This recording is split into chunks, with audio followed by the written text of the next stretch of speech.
والعاقبۃ للمتقین والصلاۃ والسلام علی سید الانبیاء والمرسلین اما بعد اعوذ باللہ من الشیطان الرجیم بسم اللہ الرحمن الرحیم الف لام میم ذالک الکتاب لا ریب فیہ ھدی للمتقین۔ اللہ تعالیٰ نے سورۃ البقرہ آیت نمبر 1 میں فرمایا ہے قرآن مجید کی کہ الف لام میم ذالک الکتاب لا ریب فیہ ھدی للمتقین۔ اللہ تعالیٰ فرماتے ہیں کہ ذالک الکتاب، یہ جو کتاب ہے قرآن مجید ہے، اس میں کسی قسم کا کوئی شک شبہ نہیں ہے کہ یہ اللہ تعالیٰ کی کلام ہے، اس میں کسی قسم کا شک و شبہ نہیں ہے۔ تو فرمایا کہ ھدی للمتقین، یہ کتاب ہدایت کا سامان ہے، ہدایت کا ذریعہ ہے، راستہ ہے ان لوگوں کے لیے جو کہ متقین ہیں، اللہ تعالیٰ سے ڈرتے ہیں۔ ایک بات تو صاف یہاں معلوم ہو گئی، یہ کتاب ان کو فائدہ دے گی جو اللہ تعالیٰ کا ڈر رکھتے ہیں۔ دوسری بات، جب اللہ تعالیٰ نے یہ فرمایا ہے کہ انا نحن نزلنا الذکر وانا لہ لحافظون، کہ ہم نے ذکر نازل کیا ہے، کتاب نازل کی ہے، وانا لہ لحافظون، اور اس کی ہم نے حفاظت کا ذمہ لیا ہے۔ وہ کتاب اللہ کی کلام قرآن مجید ہے کہ جس کے ایک ایک لفظ میں ذرہ شبہ نہیں ہے کہ اللہ تعالیٰ کی کلام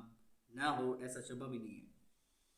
تو جب یہ یقین کے ساتھ ہمیں پتہ چل گیا اور فرمایا اللہ تعالیٰ نے لا ریب فیہ، اس میں شک نہیں ہے،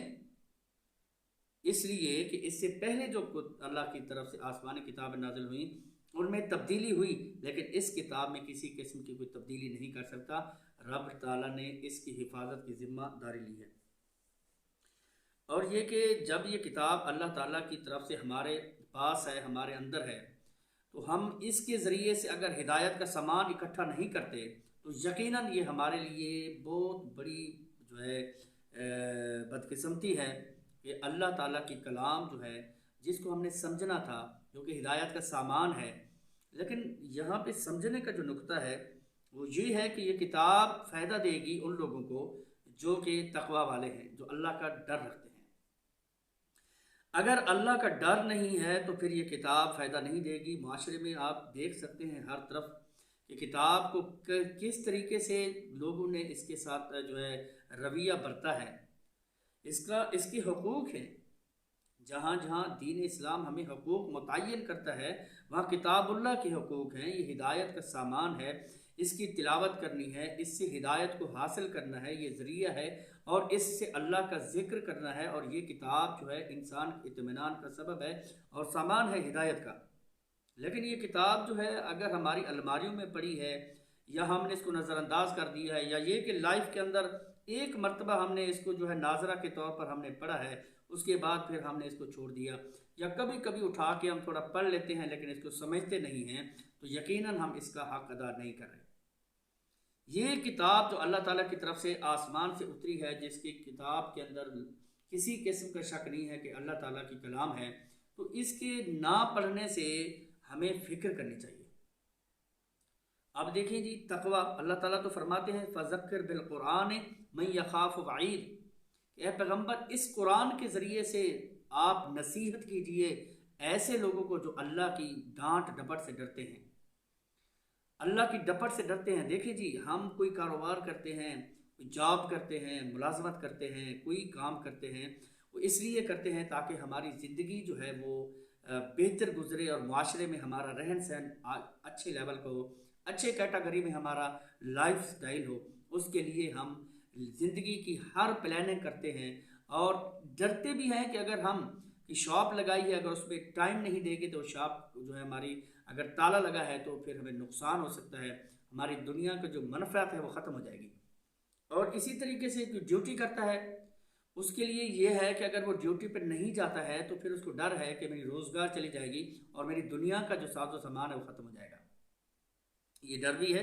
اور اس میں وہ سکون ٹائم بھی دیتا ہے اور سکون بھی محسوس کرتا ہے، اس لیے کیونکہ وہ اس کی دنیا کا، وہ ہماری دنیا کا ساز و سامان ہے۔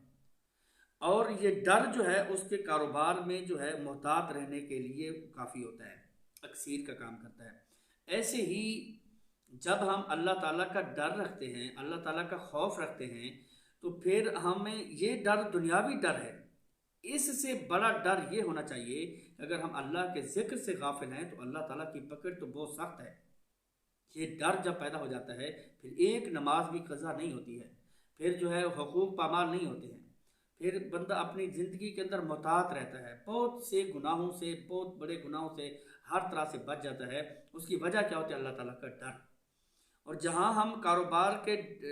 جو خوف ہے کہ ختم نہ ہو جائے، ہم اس پر ٹائم دیتے ہیں، اس کی مینجمنٹ کرتے ہیں اس طریقے سے کہ دنیا میں، یہ تو دنیا کا گھاٹا ہے، اور اگر اس سے بڑا گھاٹا یہ ہے کہ اگر ہماری آخرت ختم ہو جائے، اللہ کے ذکر سے غافل ہو کر ہم دنیا سے چلے جائیں، اگر یہ ڈر پیدا ہو جائے تو انسان کی عبادات درست ہو جائیں۔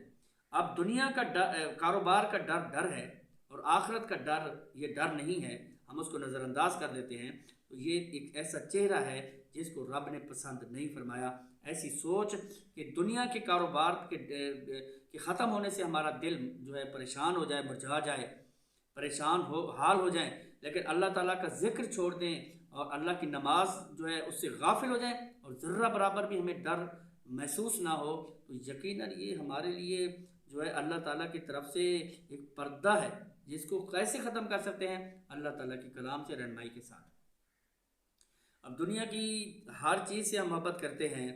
دنیا کے لیول پر۔ اب دیکھیں، اب ہم کاروبار کرتے ہیں یا ڈیوٹی کرتے ہیں، گھر میں کوئی مسئلہ ہے تو اس کو ہم مینٹین کر لیتے ہیں کہ جی آپ یہ ایسے کر لیجیے، یا ذمہ داریاں لگا دیتے ہیں اور اپنی ڈیوٹی بھی سر انجام دیتے ہیں اور اپنے کاروبار کو بھی سر انجام دیتے ہیں۔ لیکن جب اللہ کی یاد کی باری آتی ہے، نماز کی باری آتی ہے، تو پھر ہم اپنی